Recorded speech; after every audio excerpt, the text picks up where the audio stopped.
Good evening. এখন বাজে 5:30টার কাছাকাছি সামথিং। হট করে আমাদের প্ল্যানিং হলো যে ঘাটাল যাব শিশু মেলায়। ওর পাপা যাবে দরকারি, সেজন্য আমাকেও বললো রেডি হয়ে নাও যাবো। অনেকটা দেরি হয়ে গিয়েছে অলরেডি, যাই।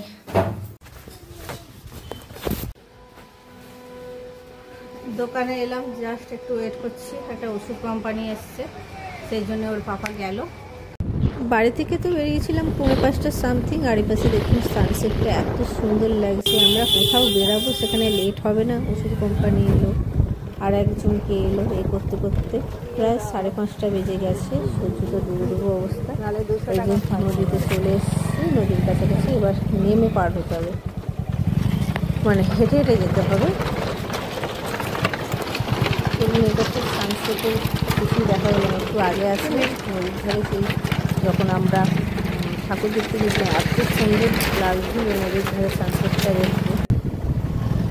বলতে বলতে আমরা চলে এসেছি ঘাটালে, বাস স্ট্যান্ডের কাছাকাছি। তো বাবা বললো যে না, এটা ঘাটাল বাস স্ট্যান্ড। পরে শুনলাম যে এটা পাঁশকুড়া বাস স্ট্যান্ড। আমি তো জানি ঘাটাল বাস স্ট্যান্ড। হ্যাঁ, এখানে দেখে হেঁটে হেঁটে যাবে। আমাদের একজনের মাথায় ঘুষ চেপেছে যে এখানেই গাড়ি রেখে যাবে, এখান থেকে শিশু করলে অনেকটা হাঁটতে হবে। বলে না, হেঁটে হেঁটে দুগুণে যাবে, ওখানে গাড়ি বের করতে অসুবিধা হয়, কীভাবে জানি না। সেজন্য আমি আর তাকে সাইড দিলাম যে এখানে রেখে দাও গাড়ি, রাখুক ওখানেই গাড়ি। সামনেও গাড়ি, কত গাড়ি রাখা আছে। ওর পাপা রেখে হলো এখন দিয়ে। আর এত সুন্দর লাগছে দেখুন।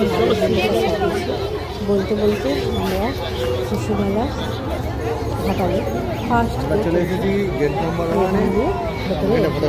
আর চলুন, আর যা ক্লাউড এখানে কিছু বললে শোনা যাবে আদৌ নাকি। এইটা আমি পরে ভয়েস ওভার দিচ্ছি। এই যে সব জামা কাপড়ের সোয়েটারের দোকান। আমরা শুধু ঘুরতে এসেছি, আমার সোয়েটার ফোয়েটার কিছু কেনার দরকার নেই। এটা নিতে হবে সেই চিংড়ি মাছের। এই বেটার একটা ট্রান্সফারমার ওই বোতল নেবে, এতে জলের জন্য সেইকে নিয়ে যেতে হবে। তো একটা সাদা ফেরার সময় নেব এই বক্তব্য, যাওয়ার সময় নেব। আর এইসব আচারের দোকান দেখে মনে পড়ে যায় সুভাষ মেলার কথা। এই 23শে জানুয়ারি থেকে সুভাষ মেলা শুরু হয়। আর এখানে শিশু মেলার এই বেলুনটা এই বছরের নতুন আকর্ষণ, সবাই রিল করে ছাড়ছে। এখানে হচ্ছে তন্দুরি চা। হ্যাঁ, ওইটাই এরকম করে এর ভেতরে দিয়ে দেবে। ওই সব নিয়ে একেবারে করে দিচ্ছে এইটা, মানে ভাড়গুলো এ করে খাবে তো। এই কোনোদিন চা কিনে খায় না, সে চা খাবে। এই তন্দুরি চা দেখে এখন তন্দুরি চা খাবে বলে ঠিক করেছে। বেশ মজারই দেখি আমি। এখানে আলাদা প্রসেস, আমি দেখেছিলাম আলাদা। এই যেখানে তৈরি হচ্ছে এখন চিনি দিয়ে, এখানে আগুনের মধ্যে ভাড়গুলো সব পুড়িয়ে নিচ্ছে। পুড়িয়ে ওই কী বলবো, কেটলি পিতলের এটার মধ্যে এই যে দিয়ে দিচ্ছে, দিয়ে ধোঁয়া উঠে যাচ্ছে। এইটাই তন্দুরি চা, দেখতে খুব সুন্দর লাগছে।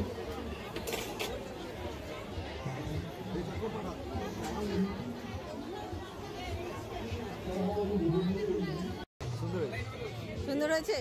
ধোঁয়া ধোঁয়া গন্ধ। কফির মতো না অন্য? হ্যাঁ, কফির মতো না অন্য?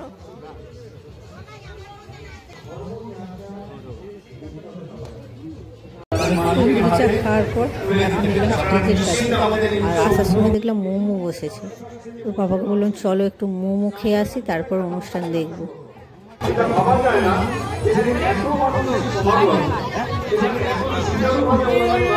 ভেজ না চিকেন?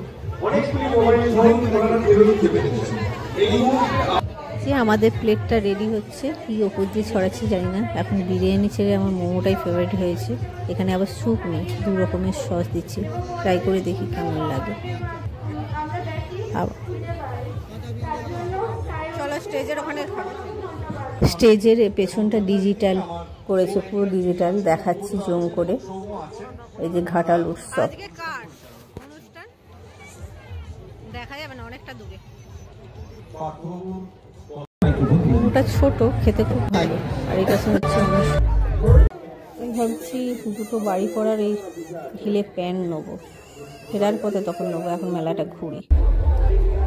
এইবারে মেলাটা একটু অন্যরকম, এটা কি সুন্দর, সবাই এর ভেতরে ঢুকে সব সেলফি তুলছে খাঁচার মধ্যে।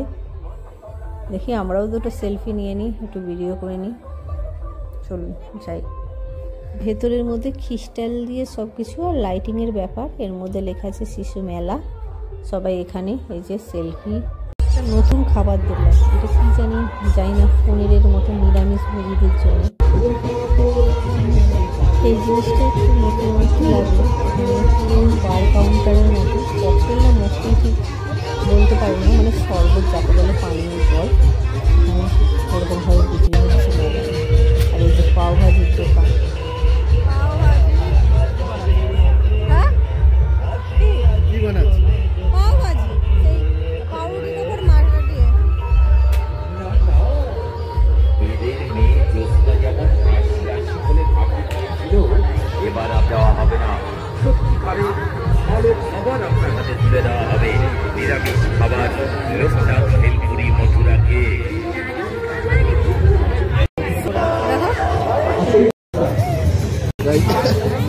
না কাটলেট, একটা কাটলেট একটা ফিশ বাটার।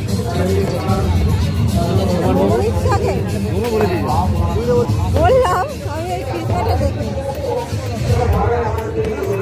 আমি ওই দোকানটা একটু ঢুকেছিলাম জিনিস দেখার জন্য, তার মধ্যে পাপা এসে অর্ডার দিয়ে দিয়েছি।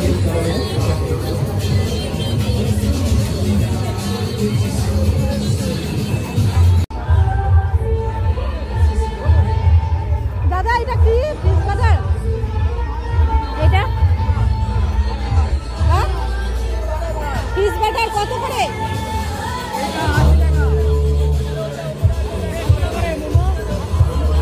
কি ফারাক আছে? ওইটা 80, ওইটা 100। ওই 100 টাকার একটা দেবেন। আর এইটা কি চিকেন ফিশ কাটলেট নেই? ওইটা কি ফিশ কাটলেট?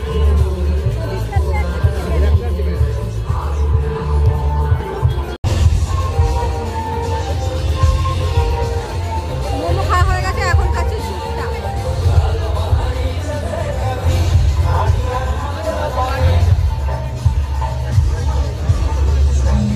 দিয়ে দিয়েছে ফিশ বাটার,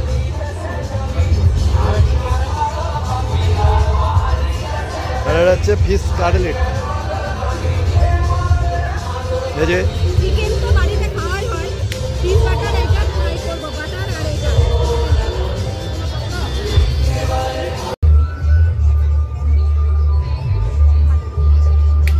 বাটারটা খুব টেস্টি, এরকম ক্রিসপি আছে।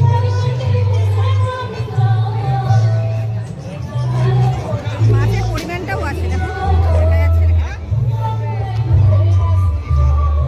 মাছও অনেকটা আছে, গরম খোলা যাচ্ছে।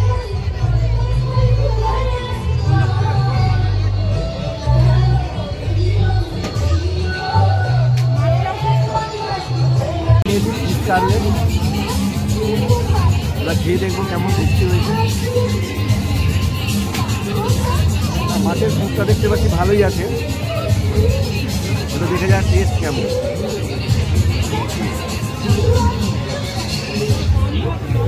বাটার ফ্রাইয়ের থেকে ভালো নয়, বাটার ফ্রাইটাই ভালো ছিল। বাটার ফ্রাইটা যতটা ভালো ছিল, এটা একদম ফিশ ফ্রাইটা একদম বেকার, ফেলে দিলাম। আর বাড়ির জন্য দুটো নিয়েছিলাম, এত ভালো লেগেছিল। এত কিছু যখন ট্রাই করলাম, আর এই জিনিসটা ট্রাই না করলে চলে? ও বাবা বললো চলো ট্রাই করো। আমার একদম ইচ্ছে ছিল না, বাবাকে বলছিলাম তুমি করো। তারপরে এই মেয়েটা করছিল, আমরা একটু দাঁড়িয়ে দেখলাম। ও বাবা বললো পারবে, তুমি নাও করো। আমি বললাম চলো, এত কিছু করেছি, ফার্স্ট টাইম ট্রাই করলাম তুর্কি, তাই তো তুর্কি আইসক্রিম সামথিং একটা কী বলে, দেখো ওনাদেরটা হয়ে যায়, তারপর আমি তুমি আমার লাউডের লোক, তুমি আমার কিন্তু রাত্রে কি হয়েছিল জানি না, কি ঘটেছিল ওদের পাড়ায়, কি ঘটেছিল ওদের বাড়িতে, ওদের বাবা কাকা দিয়ে দাও। কোথায় কোথায় ছুটি হয়ে যায়, ও কোথায় চলে গেল। এই আপনাদের ভারতবর্ষ, এই আমাদের ভারত। এইসব জিনিসে আমার এত নার্ভাসনেস কাজ করে, আমি প্রথমে ভুলে গেছি যে এই জিনিসটা হয়। তারপর রাউন্ড রাউন্ড ঘোরালো, মাথা ঘুরলো নাকি। এবার শুরু, প্রথমে আমি ভেবেছিলাম যে কাপটাই আরেকটা কাপ দিয়ে দেয় এরকম, আমি যে কাপটা রেখে দিচ্ছে আমি ভেবে দিচ্ছি, প্রথমেই ঠকে গেলাম। আসমা বিবি, আপনি মেলা প্রাঙ্গণে থাকলে অনুগ্রহ করে আমাদের মূল মঞ্চের পাশে যে ছোট্ট অফিসটি রয়েছে তাতে চলে আসুন। বুঝলা, আপনার মেয়ে আমাদের অনুসন্ধান অফিসে রয়েছে, কান্নাকাটি করছে। আসমা বিবিকে অনুরোধ করছি আপনি মূল মঞ্চের পাশে যে রয়েছে সেখানে চলে আসুন। পরবর্তী কবিতা শিল্পীকে ডেকে নিচ্ছেন আমার ভাই সৌম্য। মেলা দেখা কমপ্লিট, এবার বাড়ি ফেরার পালা। আমরা ওখানে ফোন করে বেরিয়েছি 9 নম্বর গেট। 9 নম্বর গেট থেকে একজনকে জিজ্ঞেস করলাম, সে আমাদের ফোন কত রেখে দিয়েছে। ঘাটাল বাস স্ট্যান্ড নিয়ে যে প্রথমে গেল, ঘাটাল বাস স্ট্যান্ড নিয়েছে, সে অন্যদিকে রেখেছে। তারপরে আবার ওখান থেকে আবার একজনকে জিজ্ঞেস করলাম, ওনারা বলে নৌকার সঙ্গে আপনারা নৌকার সঙ্গে আসছিলেন অরুণগতি থেকে আস্তে আস্তে এখন এই সাইডটাই পুরো নাগরদোল্লা বলতে একটা বেশ চাকরি মতন সুন্দর লাগছে। অনেক লাইব্রেরি দেখলাম, উঠে আবার বেরোলাম। অনেকটা রাস্তা ঘুরতে, গাড়ি নিয়ে আসলে সমস্যা হতো, কোথায় গাড়ি রেখেছি এরকম। এখন নিচ্ছি, মানে দাঁড়িয়েছি, মিষ্টি নিল বাবা মায়ের জন্য। সেই মিষ্টি হচ্ছে বেশি নিলাম না, 500 লাস্ট করে। এখন এসছি আমরা মিষ্টি নেওয়ার পর কলকাতাতে ঘাটালে, সেখানে ইন্ডিয়ান মিউজিক লাইন লম্বা পড়েছে। ভিডিওটা করছি কলকাতার বিরিয়ানির অবশ্যই লাইন প্রচুর, লাস্টে কেমন টেস্ট লাগে না, এত লাইন পড়েছে বিরাট ব্যাপার হবে।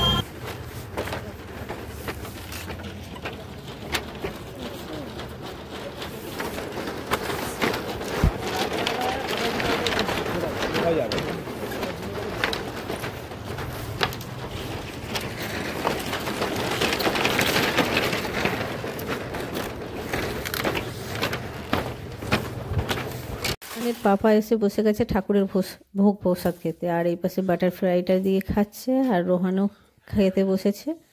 আর এখানেই ব্লগটা শেষ করছি। যদি ভালো লাগে লাইক, কমেন্ট, শেয়ার আর সাবস্ক্রাইব করার